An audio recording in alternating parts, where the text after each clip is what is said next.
30 years after her death, the trial for a woman's murder began today in Washington County. And the man who stands accused of the murder, her husband. Our Julia Lopez has been in court all day and brings us the latest developments tonight. Julia?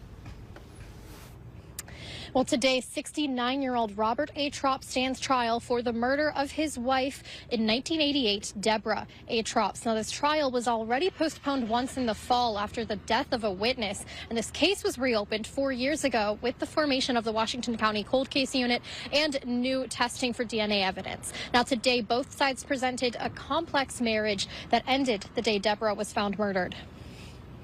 More than 30 years after Deborah A. Trop was found dead in the trunk of her own car, her husband Robert is standing trial for the murder. Last spring, now 69-year-old Robert A. Trop was arrested at his home in Newburgh for the 1988 murder of his wife, Deborah A. Trop. He'd reported her missing after he said she didn't pick their kids up on time. Days later, her body and her car were found at the intersection of Murray and Southwest Shoals Ferry Roads in Beaverton. In opening statements, both sides told the jury there were other men in Deborah's life at the time of her murder. Prosecutors say Robert and Deborah were separated when she went missing. They say Deborah told her friends that she feared if Robert found out about her latest affair with a John Pearson, he would kill her. She left the home in Sherwood, bought her own apartment in Salem with the baby. So they were really married just about a year before that separation happened.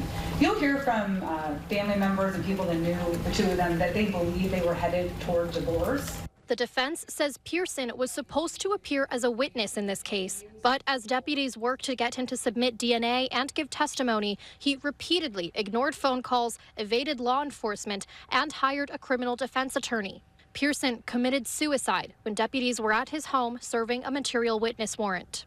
This case is far from solved. Far from solved. In fact, the reinvestigation of this case has brought up more questions than it's answered. And there's a very simple reason for this. It's because Robert A. Trop didn't kill Debbie A. Trop. Both A. Trop's DNA and Pearson's DNA were found on Deborah's body or her clothing.